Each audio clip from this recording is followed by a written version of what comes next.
Welcome to Ghostly.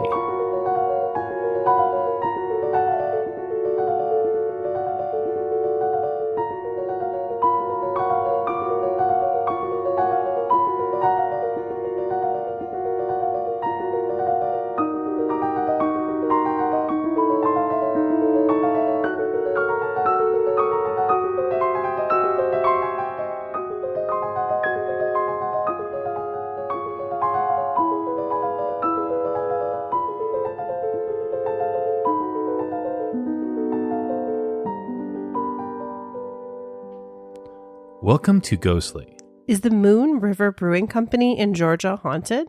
Ghostly is a podcast that comes out every other week. In each episode, we take a ghost story or paranormal event and look into its complete history.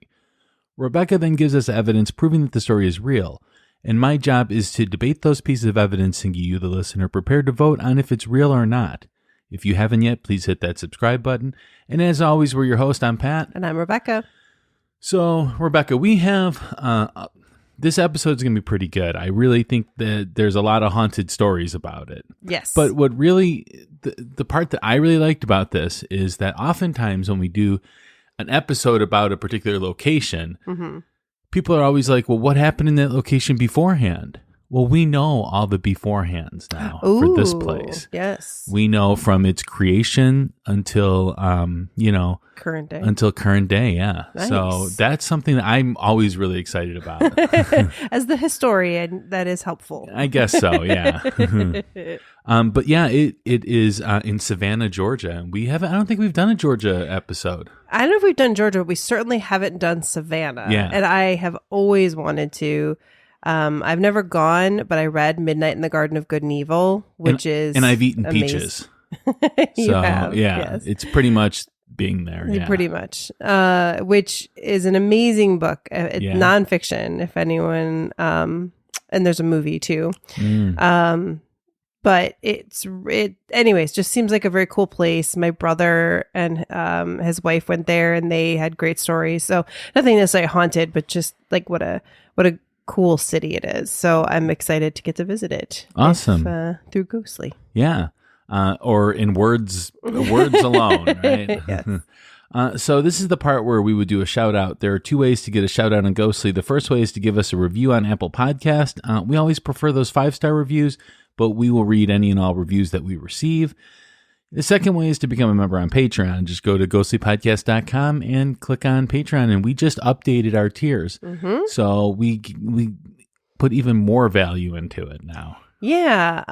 There's, definitely take a look. There's some new things, some commercial free episode levels and, live recordings for Ghostly X. So and you could even be a part of it. That's what I'm saying. If you want to join, you could potentially be able to be on an episode of Ghostly X and get to argue with me.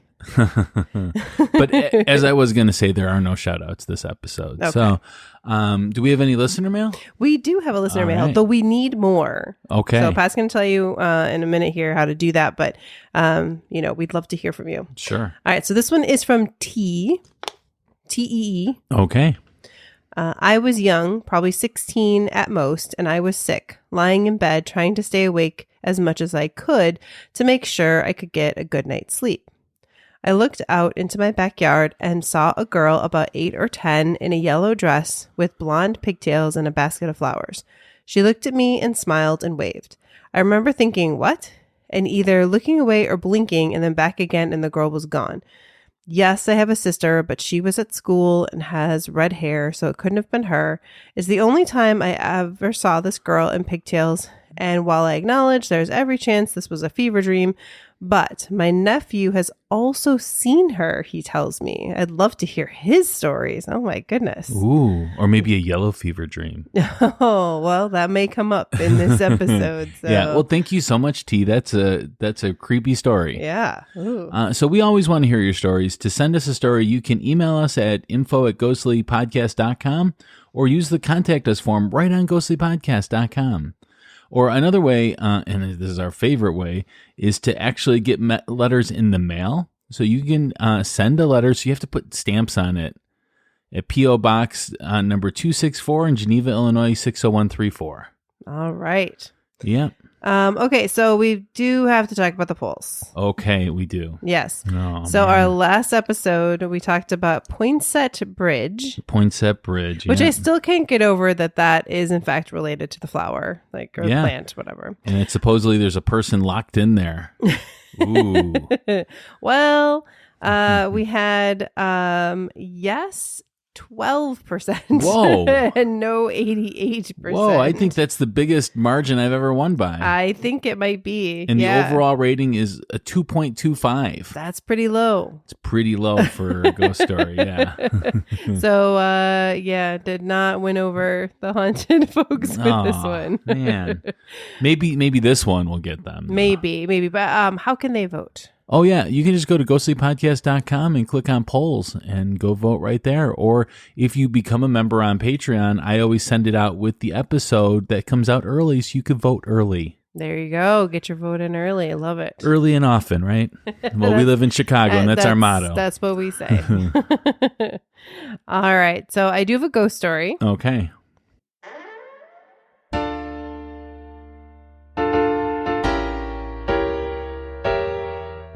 It's time for a spooky tale from Rebecca.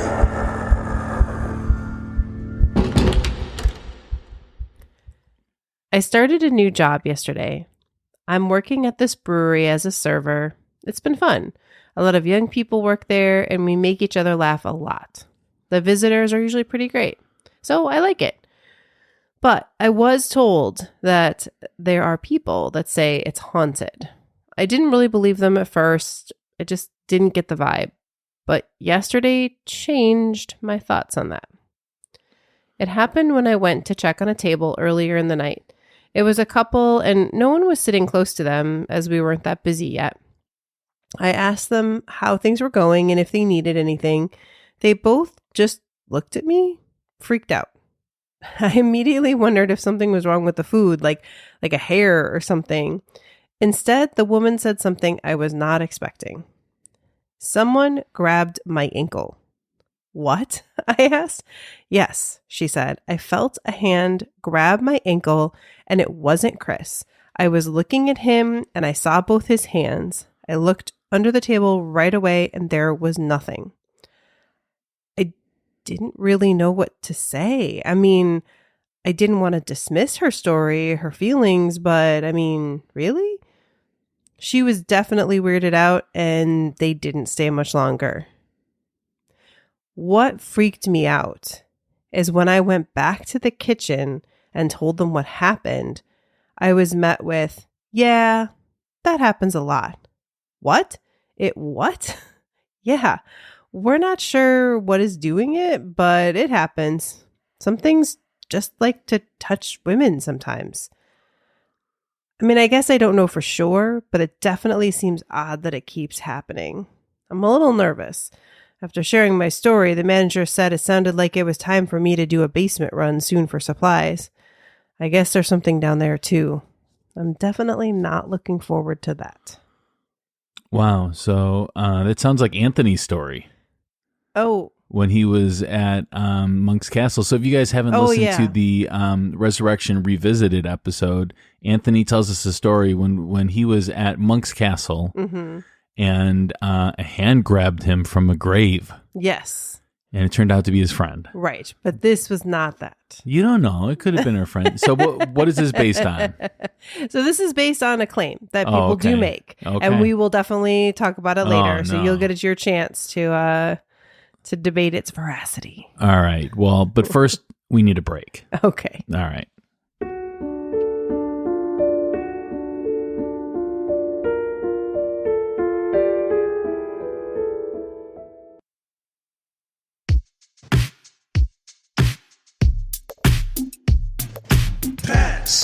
Facts. From a skeptic point of view. Facts. He presents it all to you. Facts. All right, it's time for the pet facts. Pet facts.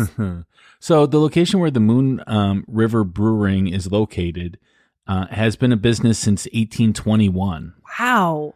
That's 200 years. Yeah, 200 years. Yeah. That's crazy. In 1733, settlers arrived in Savannah, Georgia. The ship Anne landed at Yamacraw Bluff and were greeted by the Tomichi and the Yomacraws, Native American traders John and Mary Musgrove.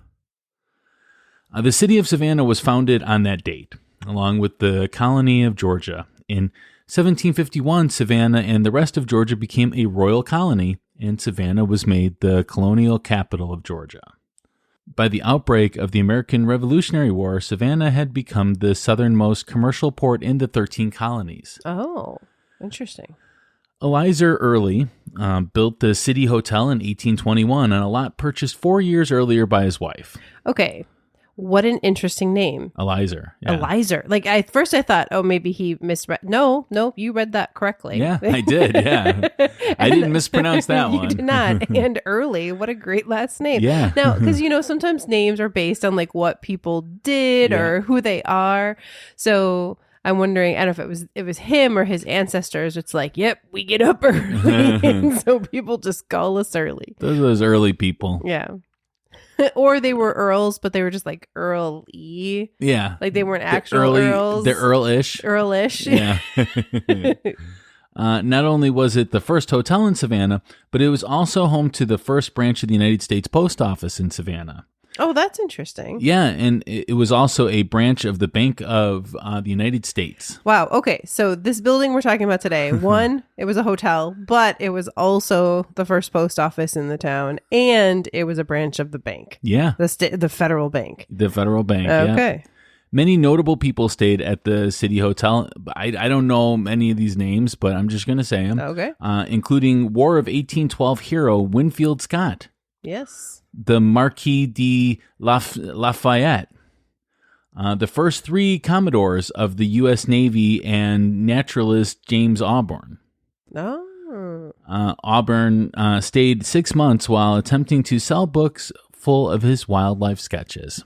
Okay. I actually know that name, though. Yeah, yeah. But Marquis de Lafayette. Marquis de Lafayette? Yeah, I don't know who that is. I don't know. Well, is? I know the Lafayette that was in the like True Blood Revolutionary War. Oh yeah, but maybe like it's War related, of 1812. Yeah, so maybe it's related. Yeah. Yeah, I don't know. But anyways, yeah, they stayed there, all of them. Okay. In 1851, Peter Wiltberger bought the City Hotel, and he renovated it and put a live lion and lioness on display to draw attention to his business. Yeah, I read about that. I was hoping maybe it wasn't true. Yeah. Which actually, our next episode is going to be about a place called Red Lion Pub. Yeah, there's actually a lot, even though like our next episode is in a brewery. Yeah. There's a lot of similarities in some of the hauntings and stories and things. That's why we put them together. Yeah. City Hotel's final guest checked out in 1864, just before the arrival of the General William Toomash Sherman during the Civil War and the subsequent closing of the City Hotel. At the turn of the century, the building was used as a lumber and coal warehouse, and as the use of coal slowly died off, the building was used for general storage. So yeah, during the Civil War, it was I think it was one of the cities that was taken over by the North. It was, yeah, right, yeah. In but it was held by the Confederates for a pretty long time. Okay, so yeah, they were, yeah. There's a story that I didn't put in the ghosty part because there's no real like. It's just a story people tell, kind of the apocryphal thing. But like that there was some, like right before the Civil War, some Yankee came and was trying to stay at the hotel. Oh no. And that they chased him through the streets and strung him up and killed him. But again, I couldn't find any, like, I don't know where that story came from, but wow. Anyways, they didn't like Yankees is what I'm trying to say. They didn't like Yankees. In Savannah. In the 1960s, the space was renovated as an office supply store. So obviously that's what it should become, right? An office supply store. Oh, how interesting. And it was complete with a large printing press there as well. Hurricane David forced the business to close in 1979 when it blew the roof off the structure. The building sat empty until 1995 when it was renovated into its current configuration as a brew pub. Okay. So blew the roof off the structure. Like, we think of that often as like a metaphor. Like, they blew the roof off the place. And it's like, no. Yeah. No, literally. No, literally they blew. Yeah. They blew the roof off Absolutely. the place. Absolutely. Well, I have a feeling the office supply store with a large printing press probably still wouldn't be in business today, even if it had lasted a little bit longer. I don't know, because Kinko's is still in business. It's FedEx Kinko's, right? Well, but, FedEx Kinko's is not a sponsor of Ghostly, but if you'd like to become a sponsor, yeah, I don't even know if we would do that. I don't think they use Kinko's anymore. I think it's just FedEx. Just FedEx? Okay, I'm sorry. That's all right. I don't know. I mean, shout out to Kinko's. Shout out if they want to become a sponsor, we can shout them out.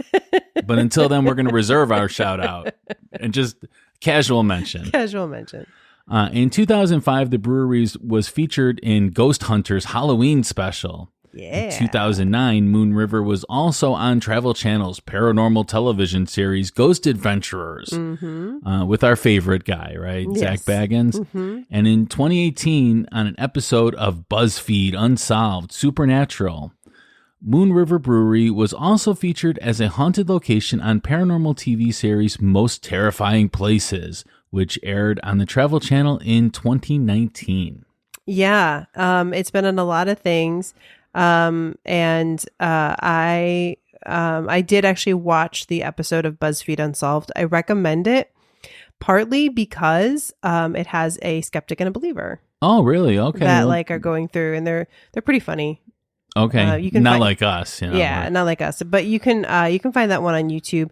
I could not find the Ghost Adventure show. It's gone. It's not available. I mean, maybe it's somewhere, but I couldn't find it online. So. Yeah, well, I don't know what to say about that. That's all right. But do you have anything more to add to the history of this great brewery? No, not right now. Like I said, I kind of mentioned what the one thing I had, which was the guy the supposed Yankee, whatever. But okay. But again, I couldn't find any solid evidence for that story, so I decided not to include it. But then I did because it seemed to fit. Well, okay. Well, I think we should take another break and then we'll get back to the debate. Sounds good.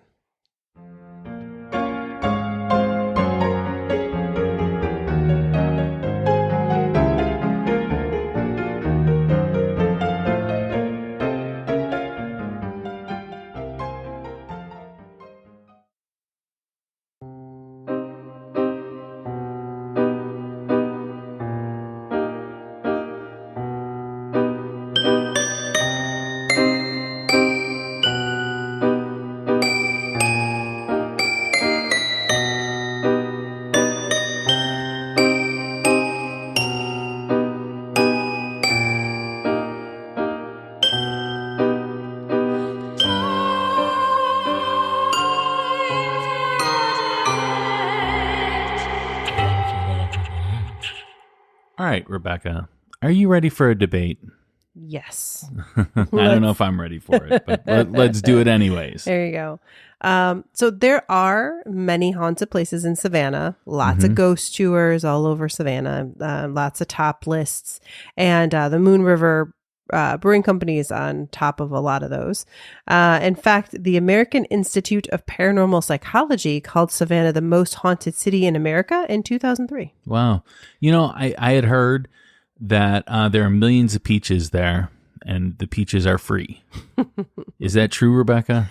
That's what they say. Yeah. Millions of peaches for me. Mm-hmm. Yeah. All right, go ahead. I'm sorry. Some people are getting that reference. Okay. So, like I said, the Moon River Brewing Company is, considered one of the most haunted places in one of the most haunted cities, right? Yeah. In fact, there are stories of paranormal on every floor of the building.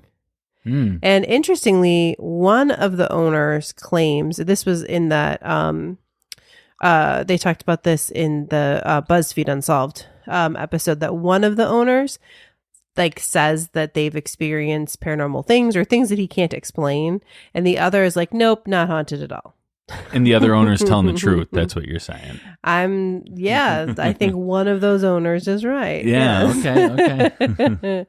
And they do allow some tours to come there. They don't do any tours themselves. Supposedly, if you want to go there, there's no guarantee, like they're not necessarily going to let you just go investigate. But supposedly if you go on like not peak times, you might be able to get into the basement area, not really upstairs, but maybe into the main floor in the basement. Nice. All right. So let's start with that basement. Okay. All right. The common claim here is that people believe there's a spirit named Toby that haunts the basement. I think they just named him that. Like, I was gonna say there's no ghost named Toby. Yeah, I think it's like one of those where like the servers and stuff, like they claim like when they go downstairs to do stuff that like there's like it's like a poltergeisty kind of thing, and they just named him Toby. Okay. Like it's not like there was a man named Toby that like had something happen there, but they'll just say there's like some sort of dark entity shadow figure. So but I found one story that I thought we could use as our representation of paranormal happenings in the basement. Okay. I've heard a few, but this is a common one. So this is from Ghost City Tours, and this was a guy that was on the tour. I was on one of the ghost tours a few months back when a young woman started to panic. She claimed that her entire right-hand side of her body became icy cold very quickly. She said she could hear voices, but couldn't make out what they were saying. We took her outside, at which point the experience ended. And again, other similar experiences, feelings have been reported. All right. So, what do you think? Basements have limited light. And that means that they have limited heat. Also, heat rises, so that would be the coldest place. So makes sense you would feel cold, even on one side of you, because that one side could be turned towards an area that doesn't have light, and that would make it more susceptible to the cold. Also, the voices she heard could have been people just upstairs. It doesn't say that she was in there alone or anything like that. People could have been upstairs talking, and that would have sounded like whispers to her. Well, I will say people do talk about the fact that it can be hard to do investigations there because it is a building like when we were at that jail, like where like you can hear the people outside. Yeah, exactly. It's not. So that too then. Yeah. But the fact that like everyone there, like no, it wasn't like if we were standing somewhere and there were voices happening and you said, I hear voices, I would be like, yeah, I hear voices too.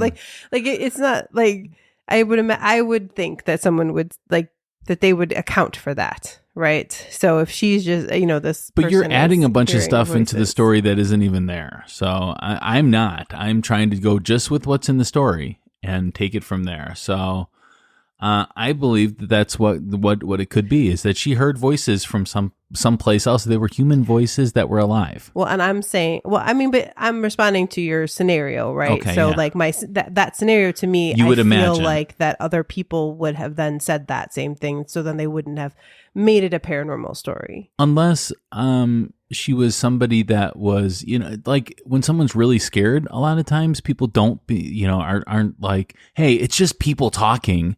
They're just going to casually bring her outside. Like take the lady outside. Yeah, exactly. So I'm going to go 0 on this one. Okay. That seems very plausible that it could be that. Okay. All right. Well, so you're saying 0. I'm going to give it a 6. A 6. Okay. Yes. Because again, there are, it's not the only time. So, all right. So next, let's move up to the dining area. So this is for some reason on some of the articles I saw, it was called the second floor, but I would call it the first floor. But whatever. It's where the dining area is. Sure. And I think this is the main floor. This is the main floor. Okay. Right. So this is where people would be, right? Customers. So I thought this would be a good one to talk about, a good place to talk about a murder that did happen. Okay. I already talked about some of the other claims, and we'll talk about more, but this is one that like is actually documented. So Pat, I thought maybe you would read the story for us. All right. During the spring of 1832, a feud broke out between an undesirable local, James Stark, and the city physician, Dr. Philip Minnens. Things escalated that August at the city hotel. Stark was drinking heavily and spewing disparaging remarks against the doctor. Dr. Minnis walked into the bar, saw Stark, and shot him. Later, Dr. Minnis said that he saw Stark reaching for his gun first, and when he went to trial for murder, the jury quickly acquitted him.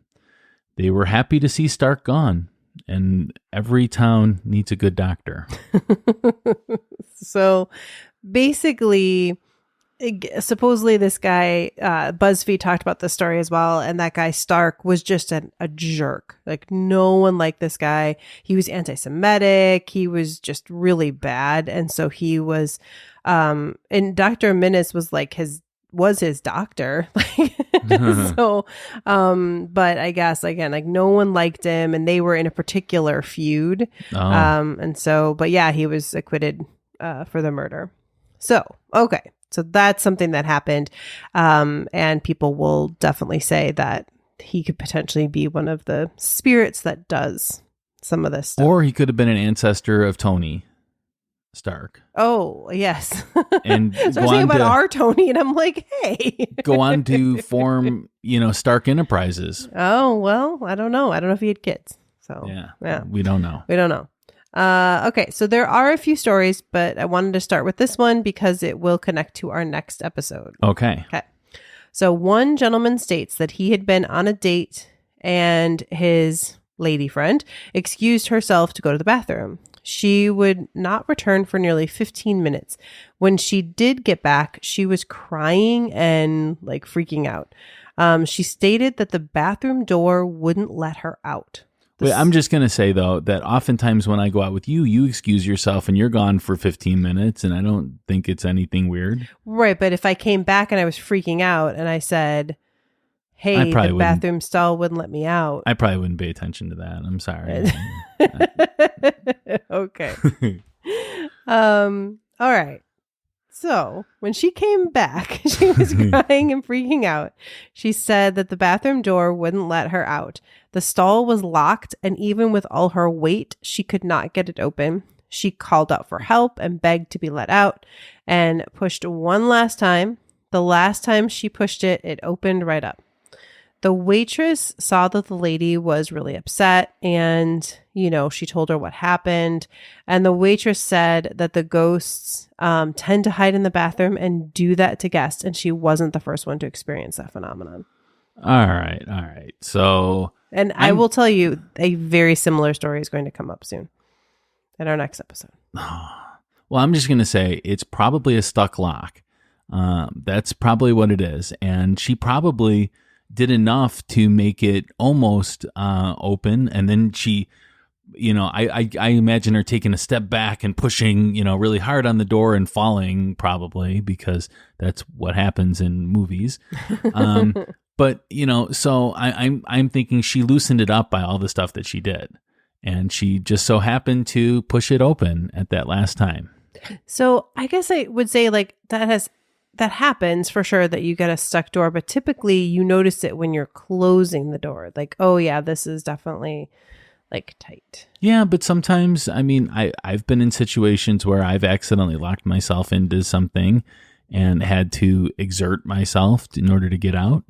So it seems logical. All right. Well, so what's your rating? 0. Okay. If I can go with a logical reason, it's always going to be 0. And by the way, it's logical to me, not to anybody else in the world, just to me. And I know you guys are screaming at me right now listening to this, but this is how my brain works. There's, I'm sure, an equal number of people cheering you on. All right. We'll see. We'll see in the votes. No, you know what? I give this one another 6 because again, it's definitely super freaky. But Yeah, there's definitely some wiggle room there. Are you going to go 3 6s in a row? Oh. All right. So I have another complaint, and this is All kind of right. what I talked about in my story. So this is, again, main floor, dining room, and this is where women feel as if they were being touched. Yeah. Right. And here's one story. So a couple was on a date, and the lady jumped up and her face was white. She said that someone had grabbed her leg twice. She thought it was her date, but she saw that his hands were visible. She stated she could feel what she thought was a hand grabbing her thigh and her leg. So, I mean, it was definitely not just like I put ankle in my story, but this was a little different. Yeah. So were there a lot of people around at that time? Does not say. Because just the way that she said that she thought it was her date makes me think that there was probably a lot of people around, because you would just look down and know, oh, it wasn't my date, at any time. So, well, my guess is so you're sitting under the table, where your legs are under the table. You're sitting under the table. Your legs are under the table. I mean, you could be sitting under the table if you want. But you're thinking your date is reaching across. Oh. And giving you a little squeeze. Getting a little handsy. Yeah, a little squeezes in. Yeah. And so maybe the first time it happens, you're kind of like, dude. And then, but whatever, maybe it's all right. But then the second time it was you notice hey, wait, his hands are on the date. That would be panic situation. I'm thinking it's something on the table. I'm thinking it's like a ledge on the table underneath it. Well, it didn't happen in the same spot though. Yeah, but she could have moved, and it could have been the same thing happening, just different spots of her leg. Maybe. She could have moved her leg. I mean, feeling like a hand on you is different. That's all I got for this one. All right. I'm going to give it a 1 for this one. Okay. I'm going to give this one a 7. All right. Staying away from my 666. No, because I definitely, and we do hear these stories. I don't know what it is about male. It is not surprising to me that male ghosts in the afterlife would grab women. Sounds right. Especially that Stark guy. I've been grabbed by women before, so I mean, maybe in the afterlife, women are grabbing men. It's possible, but we do know. Yeah. All right. Okay, let's move on to the third floor. Okay. So we're moving on up. Yep. All right, we have our favorite. To the east side? Yeah. Okay. To a deluxe apartment. All right, but we have our favorite. Yeah. A lady in white. Oh, no. Yay. So it doesn't surprise me. It's said to be a woman that worked at the hotel. That supposedly died in the building. Again, that was only one source that said that. They called her Mrs. Johnson. So Mrs. Johnson, or the woman in white. Okay. She is blamed for missing and moved tools. And people claim that she pushed a construction worker's wife down the stairs during remodeling. So this is probably the most common story. Okay. During the 1990s, there was an attempt to renovate the building's third floor. The foreman's wife was violently pushed down the staircase, and locals said that he resigned. And to this day, the upper floors remain not renovated. I have no idea if that's true anymore, but the story about the woman getting pushed down the stairs is a common one. Okay. That's told. Well, for this one, I would need some kind of picture or something like that to go by, because I don't know where they're looking at them from.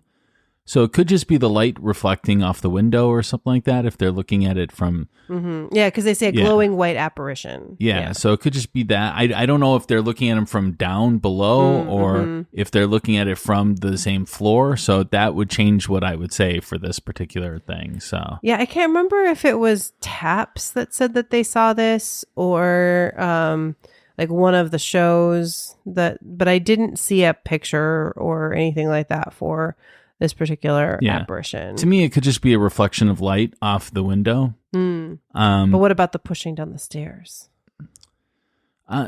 Stairs are rough sometimes. Going up and down stairs, it can get rough. So I think someone kind of tripped and kind of, attributed that to somebody pushing them down, but it didn't actually happen that way.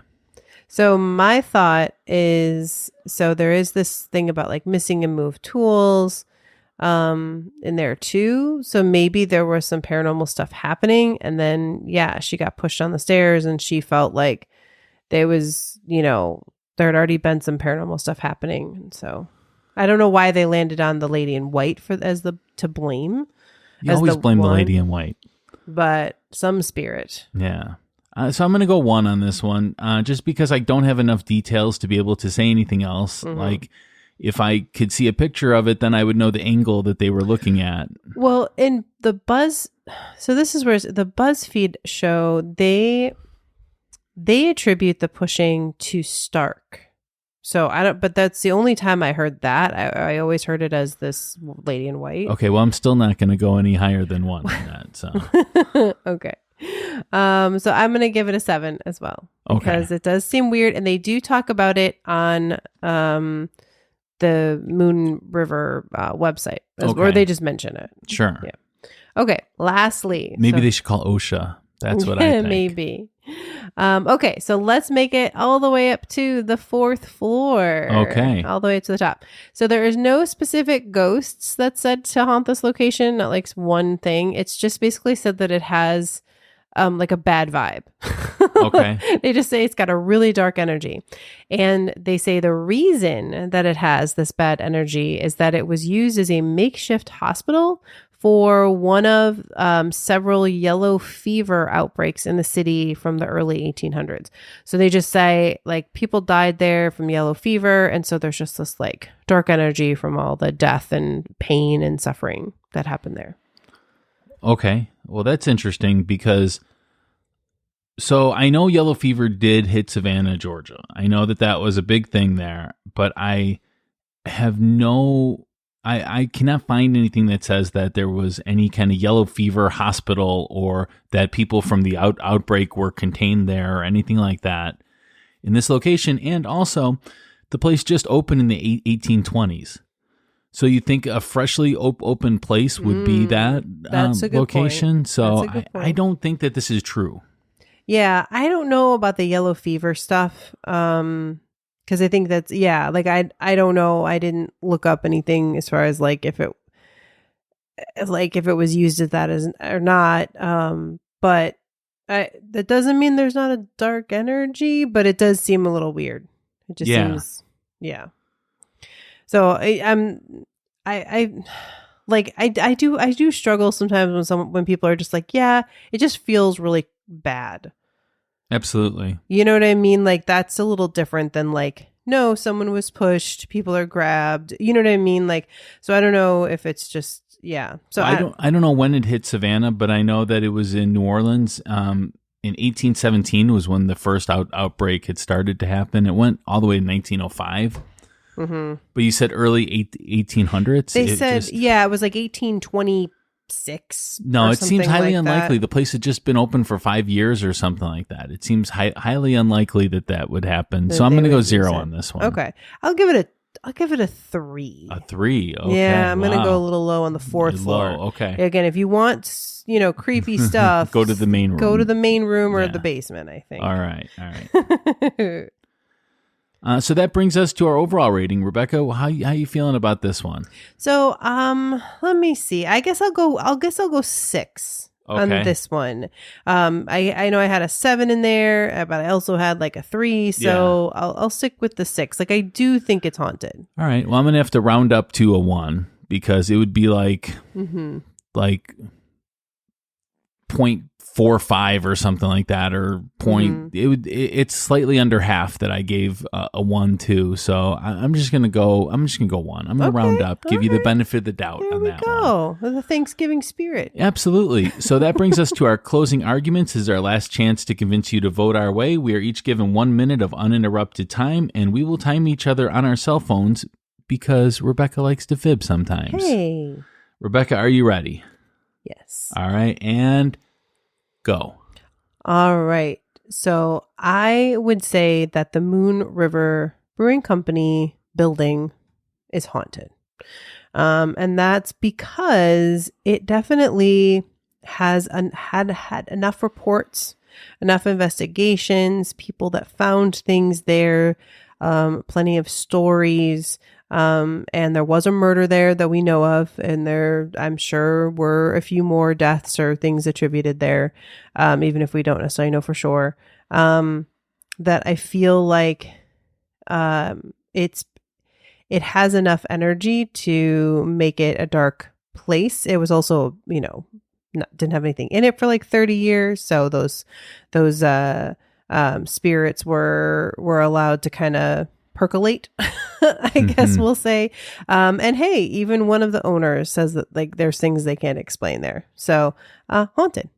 All right. Oh, you just finished just on time. Yes, I did. All right. Are you ready? Yes, I'm ready. Okay, and go. I'm thinking that this is a combination of we have an old place, so people automatically think old places are haunted. But it could just be because of the design of the location. It could be that it doesn't let in much sunlight, or that it lets in too much sunlight, or it lets in sunlight in locations that a more modern house wouldn't have, that causes people to see things like that. But it's also because it's really warm in Georgia, and then you go inside one of these places and it cools off because you're no longer in the sun, and you might feel coldness, and people associate being cold with ghosts. There's nothing that says that that's absolutely true or anything, so I'm going to have to say no to this one. Okay. All right. Had a few more seconds left there.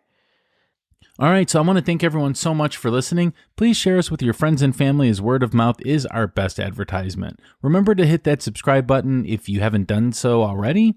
And on the next episode of Ghostly, we'll be talking about the Red Lion Pub, and it comes out on December 13th. I have to say I'm very excited about this. The Red Lion is a place that I went in college and heard a lot of stories at that time, and I have been wanting to do this episode for a while. So. All right. Well, I would like to give a special shout out to our VIP producers on Patreon. We have Andrew, Alicia, Becky, Kim, Ta, Ernie, Cindy, Kevin, Nicole, Jessica, Alice, Aaron, Hope, and Candy. And I'm looking forward to the next episode. We're actually going to go have dinner there.